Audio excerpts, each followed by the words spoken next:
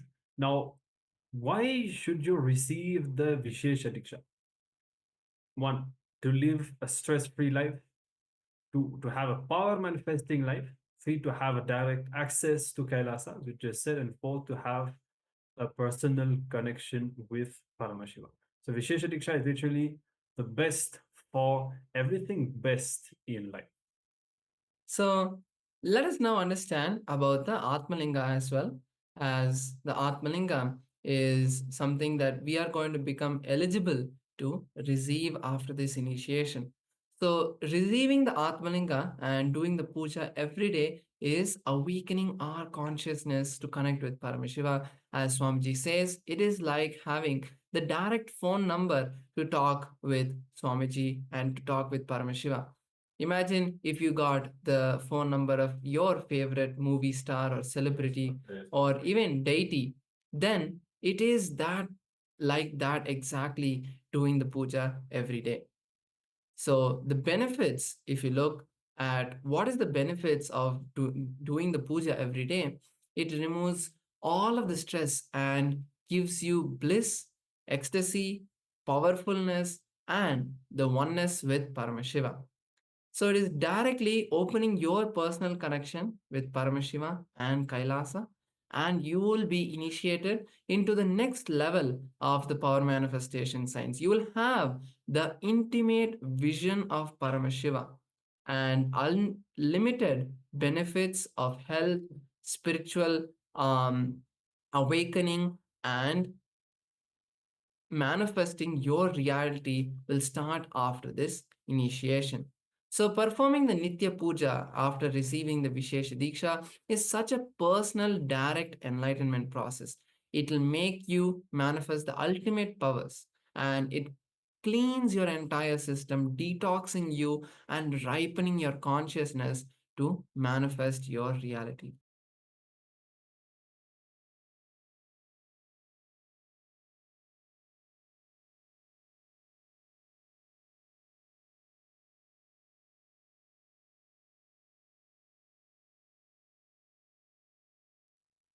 Yes.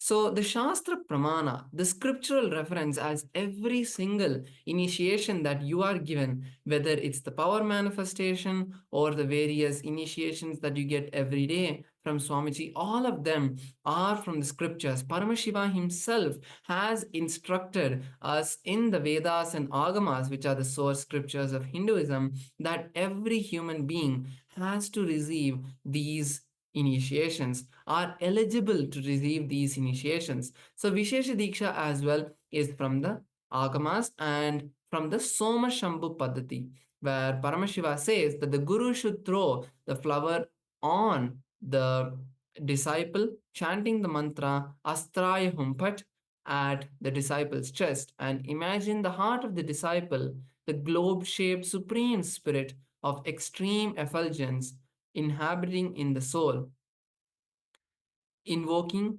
Paramashiva and Paramashiva Shakti in the heart of the fire in which Bhagavan Paramashiva has been invoked. The Guru should knock the heart out of the disciple, that consciousness of the disciple, and visualize the consciousness as a sparkling star in the heart of the disciple that should enter into the lotus of the disciple and put the consciousness into the self of the Guru. So basically, the Guru is going to be taking our consciousness, Swamiji is going to be taking our consciousness, which is like a spark, merging it with himself, merging with his consciousness, which is the awakened Paramashiva, and putting it back into us.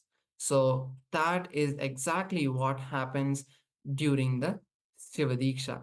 So it makes us experience that ultimate power manifestation and completely cleansing our entire being.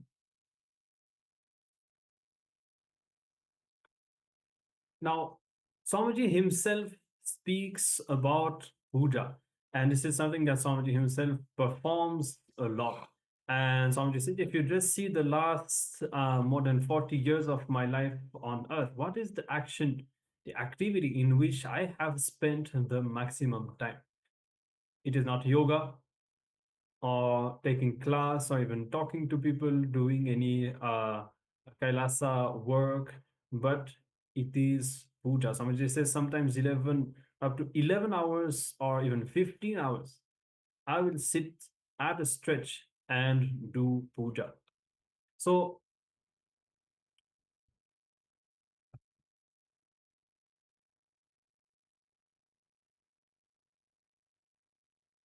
Swamiji further reveal, understand, I am an intelligent man. I will not waste my time. And now, naturally, all of us should think, if someone like Swamiji, who does not waste his time, spends so much of time during puja, then there must be something that we should explore. Someone who is already Paramashiva, like Swamiji, who doesn't have anything to achieve, already extremely busy, still he will spend so much time on puja. So there is something for all of us to experience, for all of us to benefit. Now, the first truth that you need to know, that is, God Paramashiva exists. He is real, and he accepts your love, your devotion, the actions you perform as a demonstration of your sacred sentiments. And literally, the connection with Paramashiva can become a reality for all of you, for each one of us sitting here right now. That connection with Paramashiva, where we are able to not only offer the puja, but experience Paramashiva in the sense of he can even respond to you when you pray. You will see that he manifests what you want. He shows his presence. He may speak to you inside. He may reveal himself in so many different ways. So that live connection with Paramashiva can be awakened. That happens through the puja when you receive the Vishesha Diksha.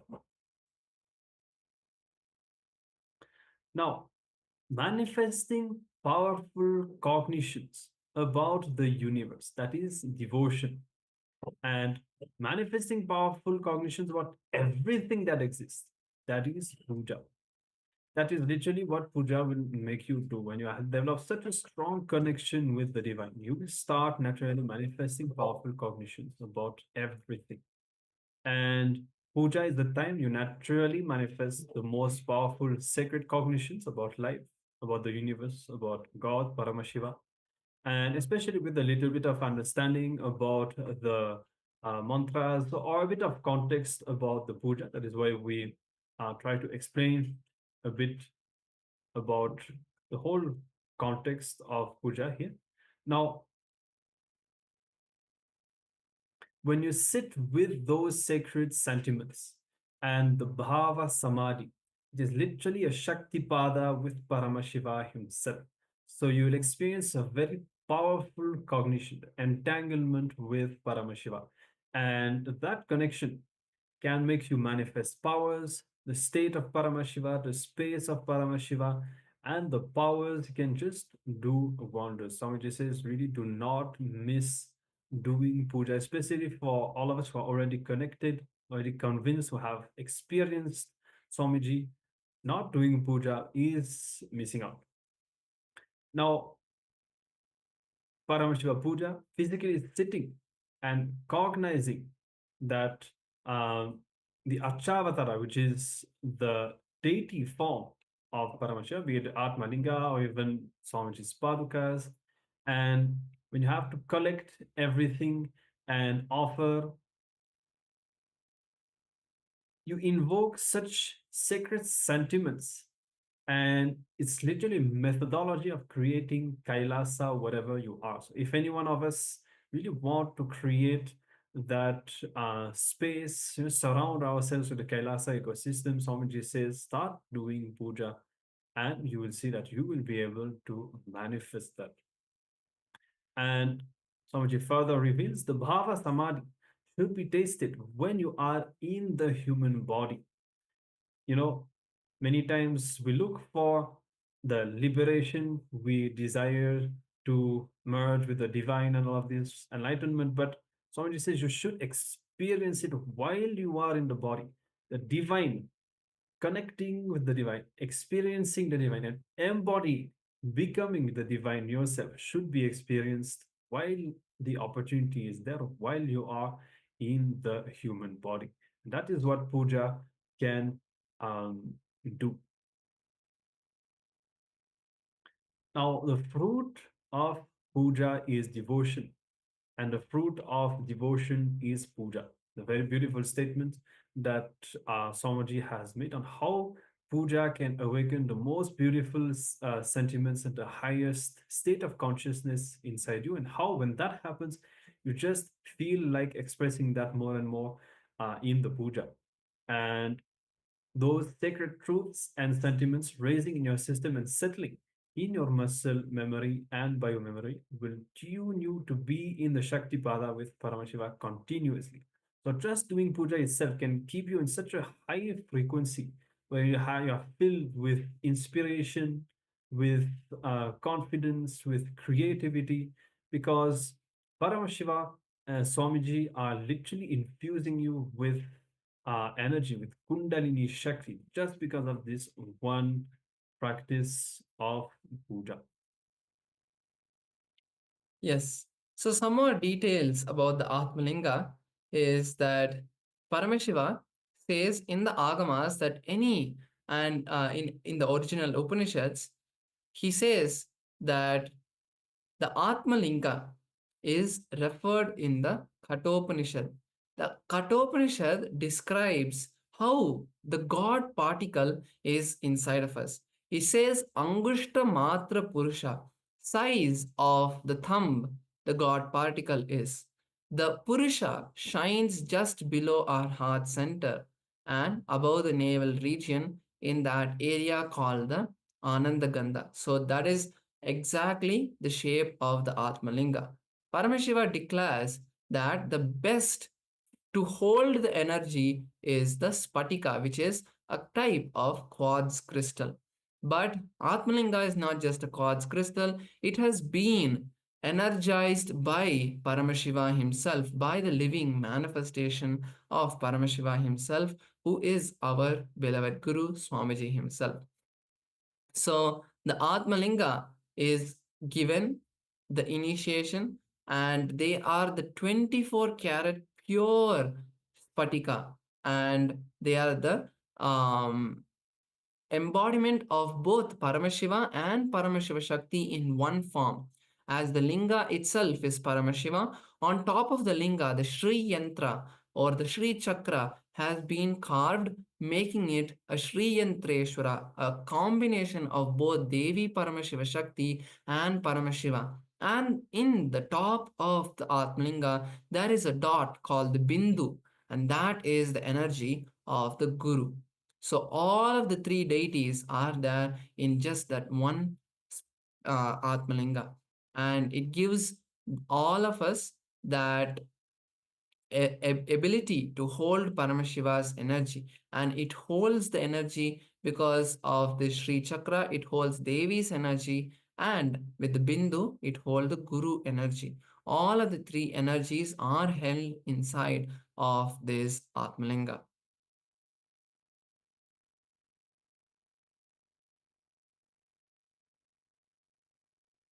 So let us understand a few more details about why Spatika. So Spatika is not just a normal crystal, but it is ice that has been frozen for hundreds of years, and the carbon gets mixed into it. So both of them together, the ice and the carbon, being frozen for thousands of years or hundreds of years, it becomes a stone and it remains cold and pure. It is one of the most powerful stones which can be energized and programmed, which will stay for a quite long time in the sense of thousands of years, and it can radiate energy, and anything gets heated, it loses energy. So the Atmalinga will um, lose its energy if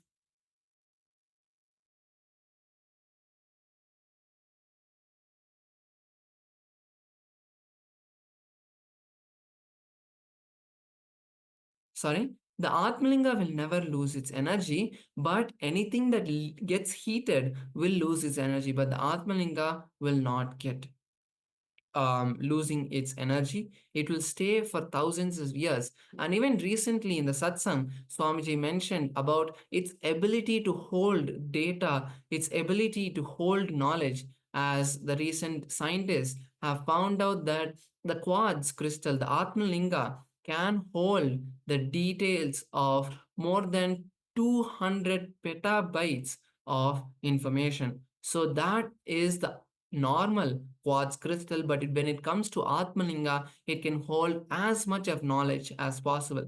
Even there's a beautiful story from the Mahabharata, the ancient history of our ancient India and Bharat and the Hindu tradition, which says where many of us would have heard of the Vishnu Sahasranama, right? And the Vishnu Sahasranama was delivered to the world by Bhishma when he was on his deathbed. And at that time, all of the Pandavas, all of the warriors who were standing around were just immersed into that beautiful song that Bhishma was singing, the Vishnu Sahasranama. And at the end, when they wanted to have a written version of this Vishnu Sahasranama, all of them were shocked that no one had written it down and it was lost. But Bhagavan Krishna says that Sahadeva, one of the Pandavas, one of the warriors who were there, was wearing a Spatika Mala which had 108 Spatikas. So inside each one of those Spatikas, 10 names of the Vishnu Sahasranama has got energized and engraved. So then, using the power manifestation, they were able to retrieve the entire Vishnu Sahasranama from that Spatikamala. So this is a story that shows that not just at that time, but it is confirming, and the science is now confirming this sacred science of using the Spatika. So that is the greatness of the Spatika.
Yes.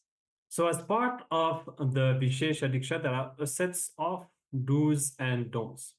Certain things that we should adhere to following upon receiving the Vishesha Diksha. So we'll be covering all of that. Now, the initiated disciple should not abuse Lord Paramashiva or the Shastras, the Hindu scriptures, nor the Guru, or the other sadhakas, the seekers, or other people who are initiated into the Vishesha Diksha. Okay. And a few more things that most of us may not be facing, we'll just cover it still. We need to put it on record. We should not eat the food that is offered to Lord Chandikeshwara, nor the garlands offered to Chandikeshwara. And till the last breath, after receiving the Vishesha Diksha, you'll be required to perform the puja every day. And it is quite simple. We have manuals and videos you can find in YouTube. It's not complicated, and you can always simplify the procedure, at least at the beginning when you feel that you don't know, you're not confident with the procedure. This should not stop you from receiving the Vishesha Diksha. Puja is really not a problem, not something that should be a hindrance for you to apply and receive the Vishesha Diksha. Okay. And as per the do's and don'ts, there are certain exemptions given by Paramashiva, that is, for those children who are initiated into the Yajnopavita and below the age of 16, for the ignorant, old people, women, kings, sick, and yes. So these are the do's and don'ts, exemptions, and we'll be posting the link for all of you to sign up to receive the Vishesha Diksha, which will be given by Swamiji during the darshan today. So we'll be posting the link in the Zoom chat. You can take a few moments to fill the form. If you have any doubts, if you need any clarification on any aspects of the Vishesha Diksha, feel free to do so. You need to have received the first level, the Samaya Diksha that was given on the first day. There's another condition to receiving the Vishesha Diksha. And if you haven't, don't worry, each season of the Paramashivoham, these initiations are given. So we'll have the opportunity to apply later. But if you have already received the level 1, definitely go ahead and sign up to receive the Vishesha Diksha today as well. Now, a few more lifestyle requirements upon receiving the Vishesha Diksha. That is, you shall not partake any non-vegetarian, such as including fish, eggs, of course, all types of meats, no need to mention. After receiving this initiation, it will be mandatory for you to adhere to a strict vegetarian diet, and you will have to you shall not engage in any violent activity, that is including even wearing leather, for example, or even silk, which is made by killing the silkworms. All of that will have to be avoided after receiving the initiation. And as for the puja, if you miss doing puja one day, you will have to do the puja 2 times the next day. But as we said, don't worry, it is not something that is difficult or that is time taking. On the other hand, when you start experiencing the puja, you will just want to perform puja more and more. And you are still allowed to have the onion, garlic, and dairy products, even though you know that it is not sattvic. It is not mandatory to avoid these when you receive the initiation. Even smoking and drinking, there is no particular restriction given on that. If at all by mistake you eat something that contains even mushroom, is actually considered as non-vegetarian because it has muscle memory. It doesn't have the biomemory like animals do, but it records the pain. So you would have to avoid consuming mushroom as well. But if you do by mistake, simply take haritaki powder to cleanse your stomach, to remove these muscle memories from your stomach. Okay, so we've tried to cover all the different aspects of the Vishesha Diksha. We have a video segment also getting ready for all of you to hear directly from Swamiji about the Vishesha Diksha. Now, we want to strongly encourage all of you to receive the initiation. It will really boost your spiritual progress and your power manifestation.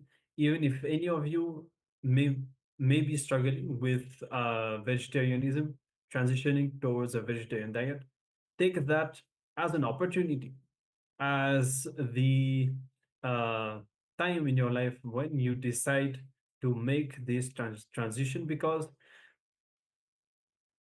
stopping to eat meat is a fundamental requirement to spiritual growth. It is not something that you can also do. It is something that is a fundamental, because you become what you eat. As long as you consume dead flesh, you are bound to be depressed and to be in lower states of consciousness, suffering. All of these will be transmitted to your system, to your body through that meat.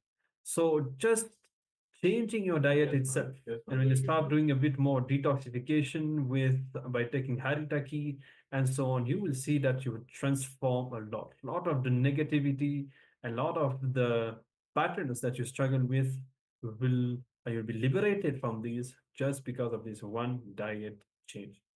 So go ahead, sign up. You have the link in the chat. The first one is to receive the initiation. The second one is to receive the Atmalinga. You can take a few moments to register. And in the meantime, we'll be watching a video segment where Swamiji will explain about the Vishesha Diksha, why you should receive the Vishesha Diksha.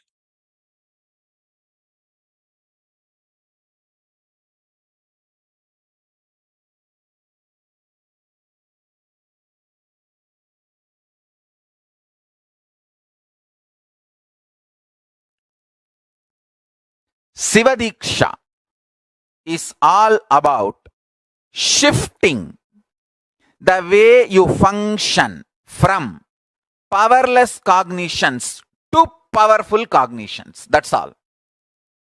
Shiva Diksha is the way to shift you from functioning from powerless cognition space to powerful cognition space. Listen carefully.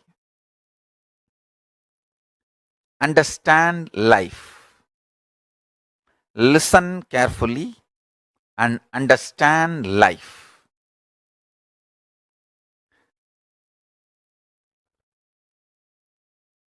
I will repeat. First,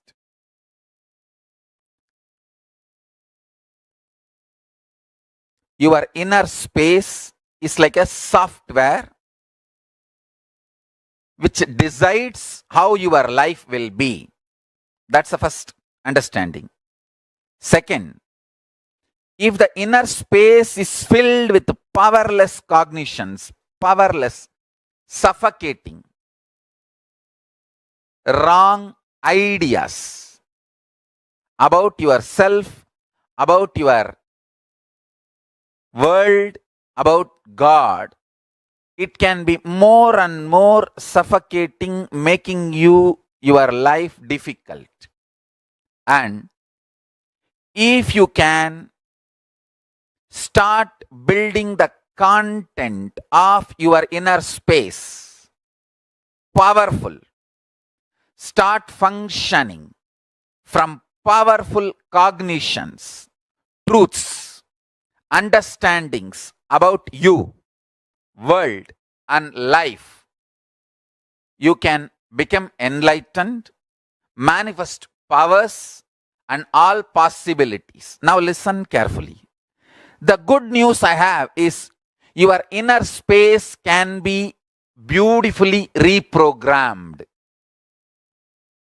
It can be reprogrammed with powerful cognitions. It can be reprogrammed for enlightenment. It can be reprogrammed to manifest the state space powers of ultimate Paramashiva.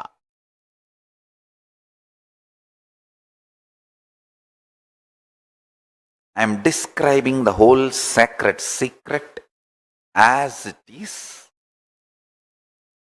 Maybe at some time catch up with the signs I am revealing.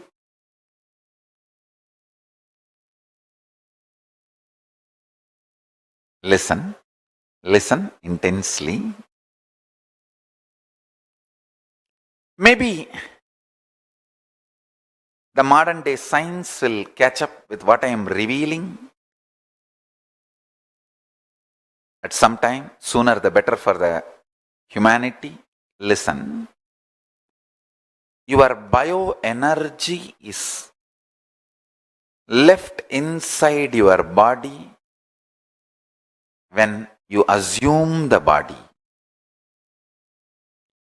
Like a snake, it just goes into your Mooladhara chakra and rests coolly in the Paramashiva Bodha. Between the age of 0 to 3,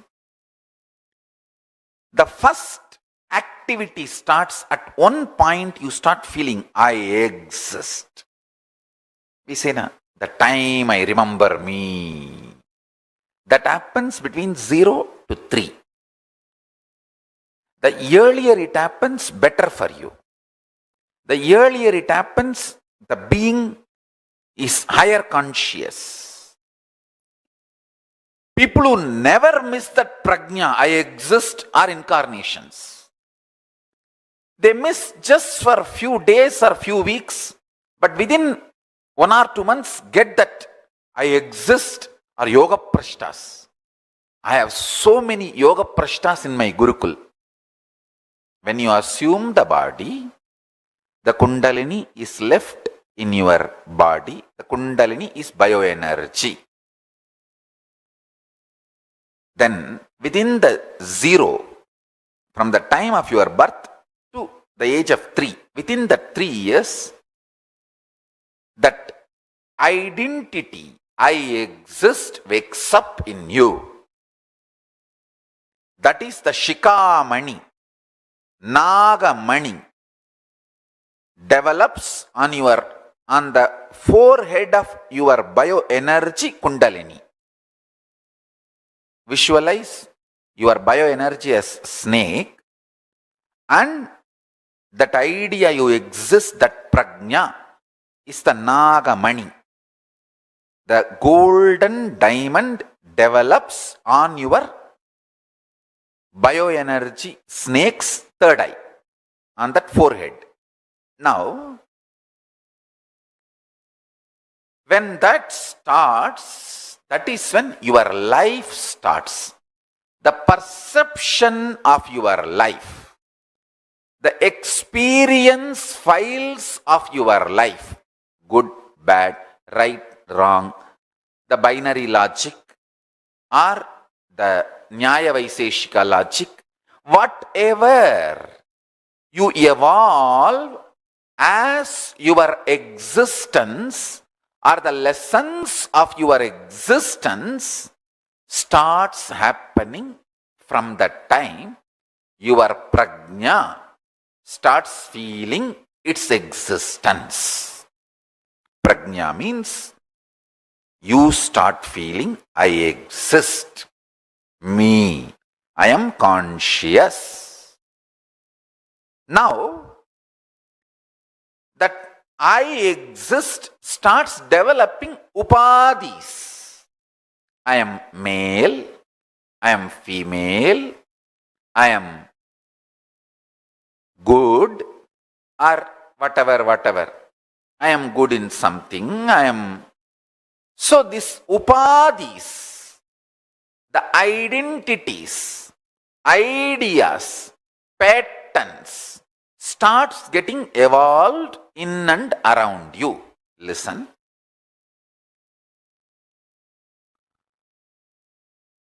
When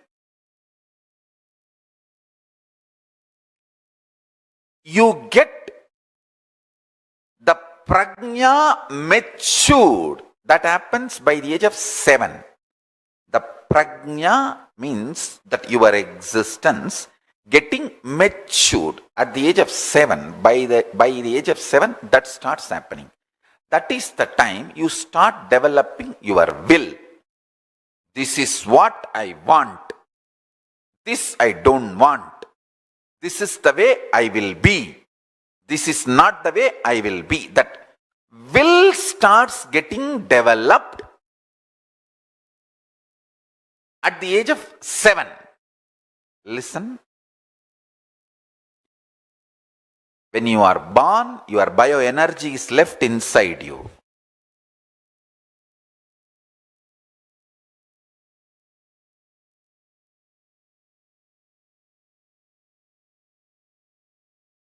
Hinduism, because Hinduism is built on intelligence. It is built on intelligence. Our first initiation into Hinduism for any child is not based on some beliefs. The Hindu baptizing methodology is not based on any beliefs. It just teaches you how to awaken your consciousness, intelligence. The first baptizing, Hindu baptizing initiation statement is Bhur Bhuva Suvaha Tat Saviturvarenyam Barho Devasya Dhimahi Diyoyona Prachodayat. I meditate on the highest intelligence which awakens my intelligence. I cognize the highest tejas which awakens my intelligence.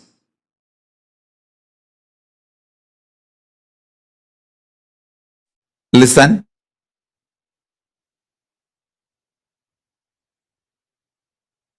I am going to give you 4 mantras.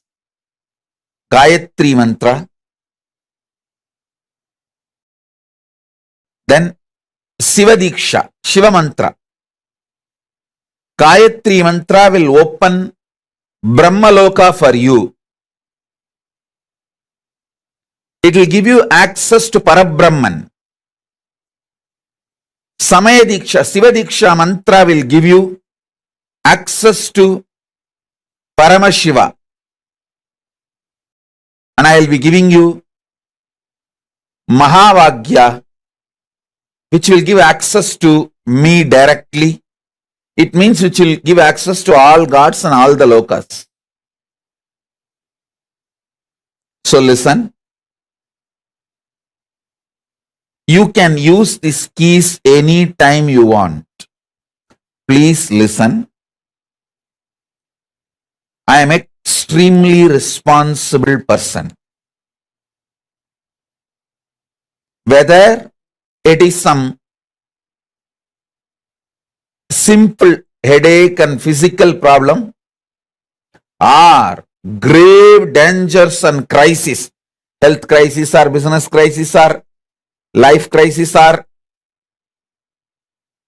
accident, any crisis, use these mantras. I guarantee you I'll be there with you. I am the cosmic 911. I'll be there immediately to attend, protect, take care, do everything you need. Do not worry. I'll shower you with me. I'll fill you with me.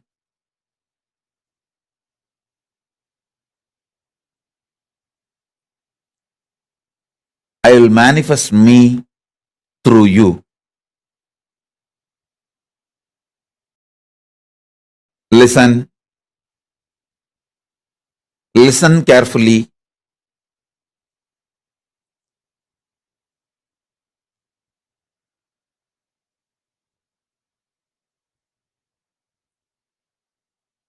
When you use these mantras, you will understand why these great gifts have come to you so easily.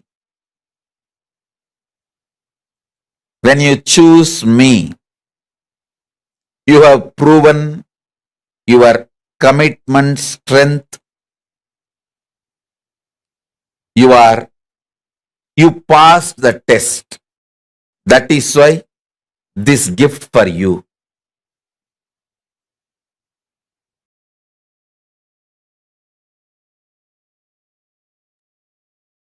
All right. So, as you understood, reprogramming the whole inner software, your inner space, based on the powerful cognitions. And if you haven't signed up yet, you can do so. The links are available. The first for the Vishesh addiction, the second one for the Atmalinga. And if you need any clarification, feel free to ask us. And otherwise, be ready during the darshan today. You will be receiving the Vishesh addiction. So with this, now let us continue and get back to our sessions, understanding and discovering about the different subtle layers that make our body. And the next one is the etheric body. So first we'll be listening from Swami, discovering what the etheric body is, what is it connected to in our system, and then we'll move into the technique. Let's start.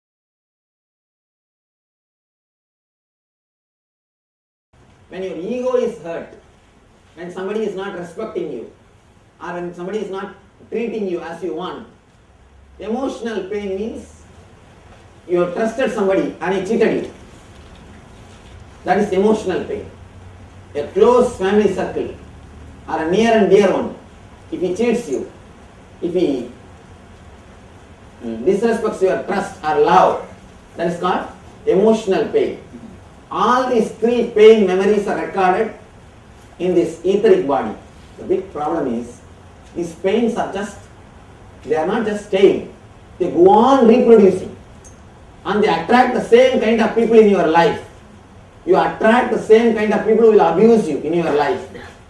There are some people, wherever they go, they get abused. They get disrespected. They attract only that kind of people because you are pregnant with painful memories. That's why you always deliver pain in your life. This memory, this layer, is a layer which we need to concentrate more. This is the most powerful layer in our system. This single layer corrupts the whole thing. All the 7 chakras are in this layer only. You see, the whole LBP program is just related to this one layer. The whole LBP I am working on this one layer only. This one layer is so serious thing, such a serious thing. If we can work on this one layer, we will be completely liberated. Please understand. Now, sit straight, close your eyes. Intensely go through all the 3 level pains one by one. If you had a back pain at some time of your life, get that, visualize, experience, same intense pain again. Don't worry that will it come back or not. Don't bother about all those things. It will never come back. Consciously relive, going to that same pain, all the pains which you experienced, going to that same pains consciously. Don't bother, it will never come back. You will not suffer. When you consciously relive, always you will be relieved. You will be throwing away, you will be removing all the engraved memories of pains in your inner space. Now start reliving all the physical pain, mental pain, emotional pains. Go into the same situation. Have that same feeling, same mood. Tears may roll in your eyes, from your eyes, or you may feel the heaviness, suffering. It's okay. Nothing wrong. Let you go through the whole thing. Nothing wrong. Some you might have experienced the guilt itself. Whatever is remaining, go into it. Let everything leave your inner space. Please close your eyes. Sit straight. Could you please repeat what mental pain is? Ego, your ego being hurt, not you feeling like you are not received enough respect. That's mental pain. Emotional pain is when you trust somebody and it cheats. That's emotional. So Swamiji, what about the pain that you already have, like physical pain you have right now? Yes, go through it. Consciously live it. Please tie the ribbon. Sit straight.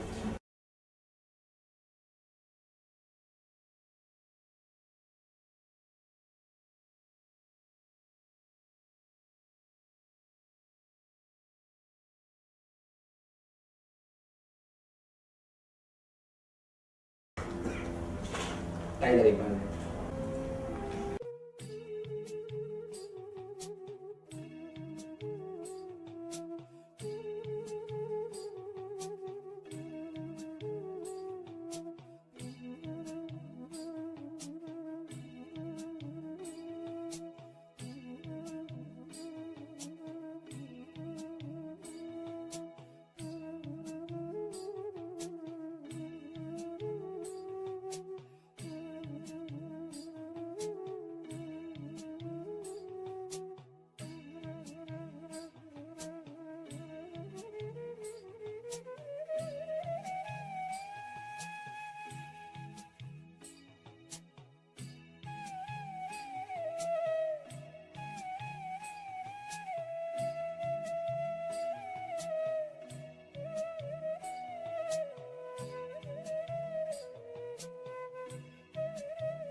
Go into all the pains. Relieve.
See, as I was telling you, all the 7 energy centers are corrupted by these painful samskaras.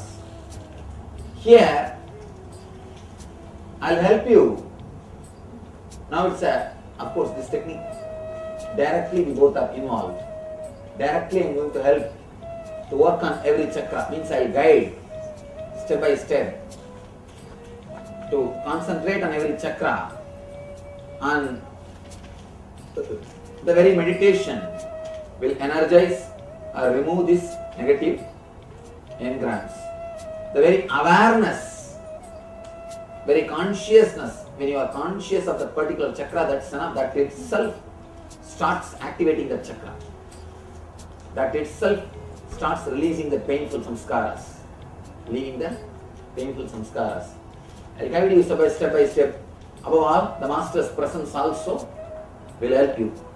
That will also take care of purifying the 7 energy centers. Please sit straight. Close your eyes.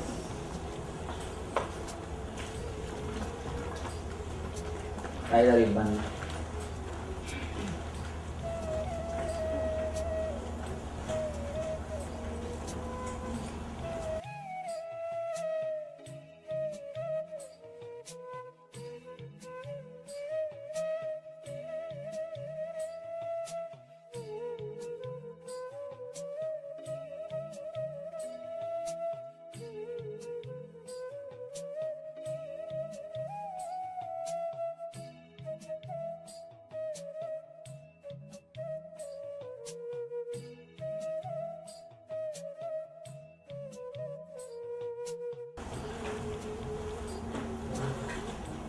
Inhale and exhale as slowly as possible, as deeply as possible.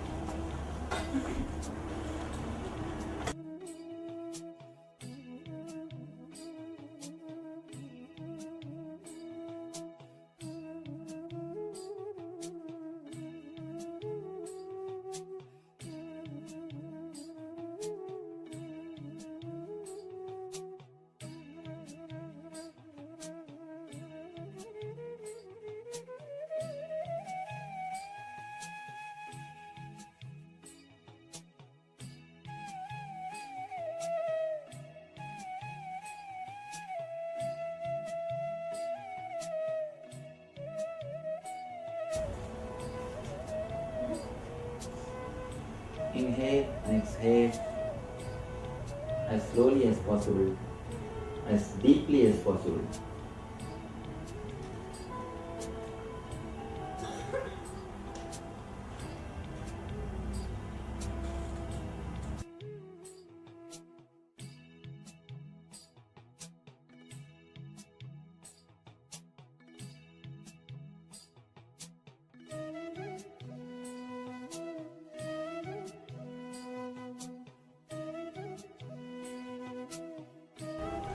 Concentrate on the root chakra. Concentrate on the root of the spinal cord.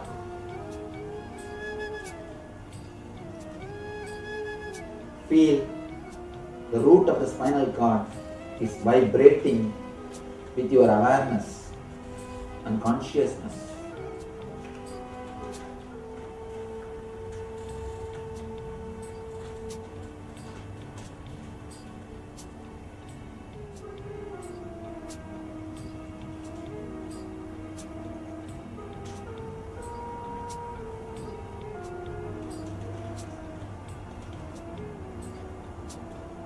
Forget all other parts of your body.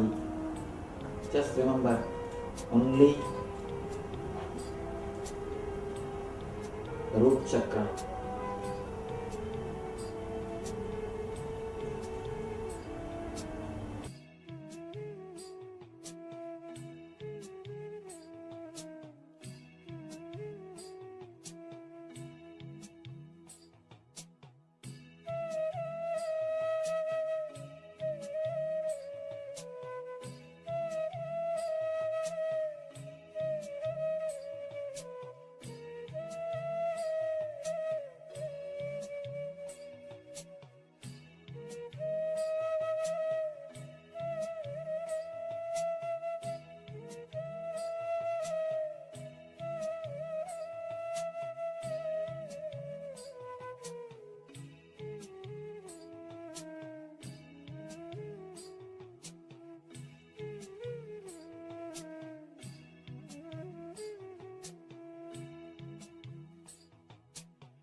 Forget all other parts of your body. Just become Muladhara Chakra, root center.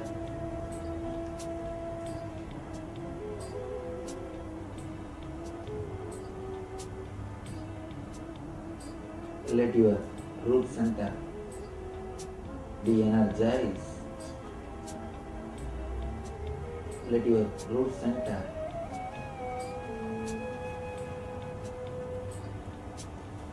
be illumined. Let your root center be filled with bliss.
Slowly, very slowly, move to the Swadhisthana,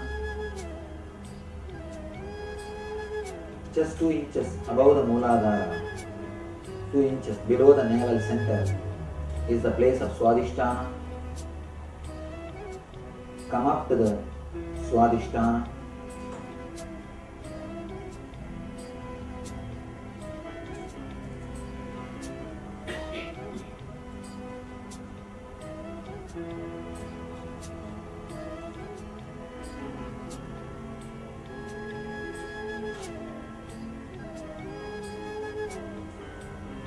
Concentrate on Swadhisthana.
Let your Swadhisthana function blissfully, beautifully. Let your Swadhisthana radiate bliss. Let it be completely healed.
Let you be blissful in Swadhisthana.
Slowly move up to Manipura navel center.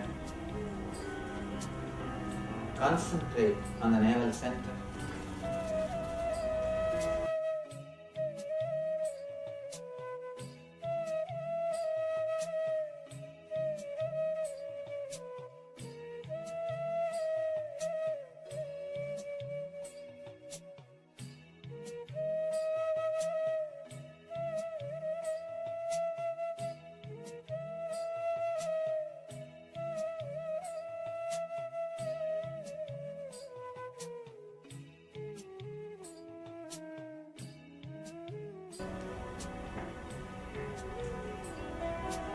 Let your navel center be filled with bliss.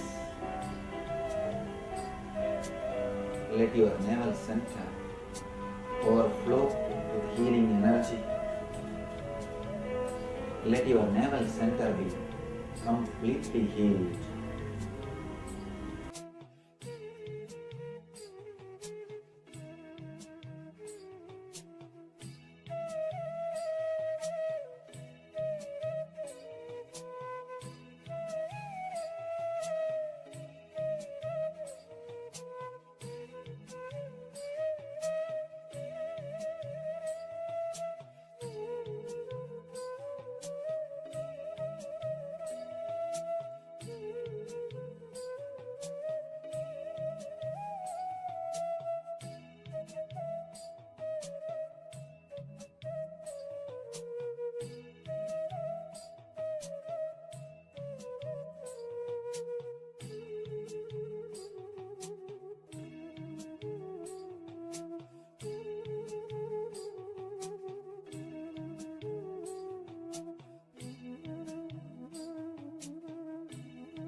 Let your heart center be filled with the blissful healing energy.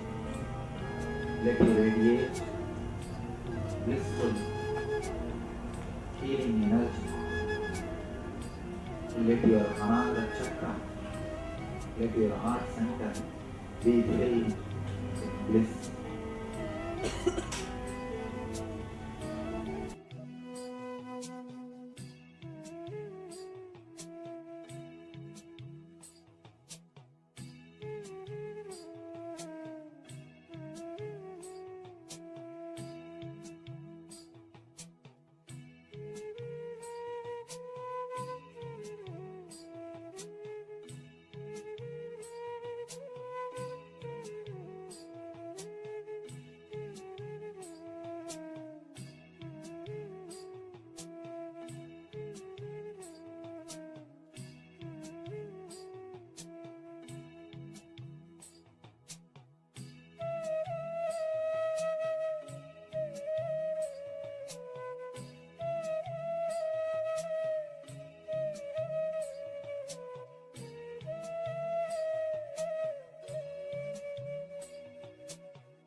slowly, very slowly, move up to the Vishuddhi chakra,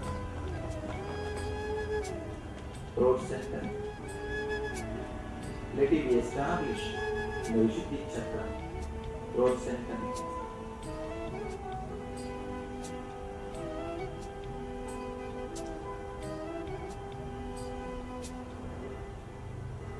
Let your Vishuddhi chakra be healed completely.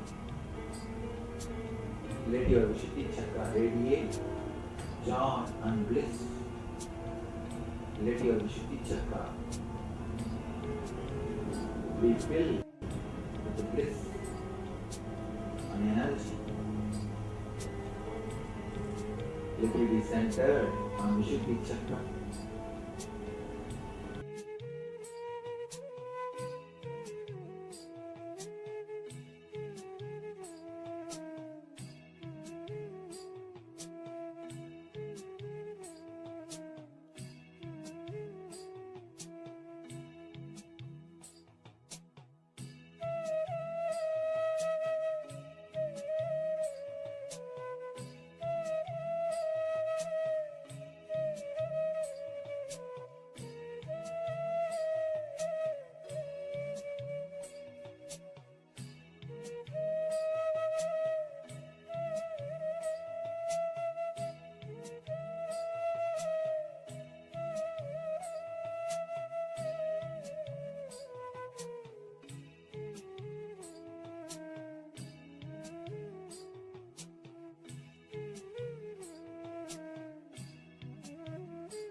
Slowly move to Anya Chakra, brow center, the chakra between the two eyebrows. Let it be centered on Anya Chakra.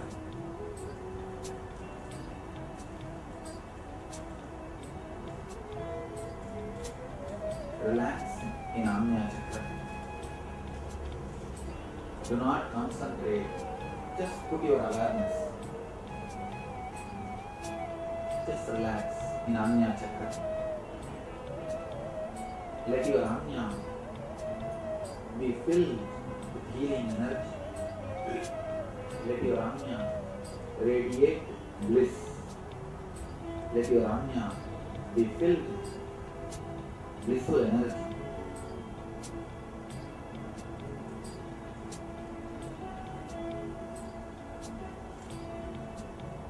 Let your Anya be filled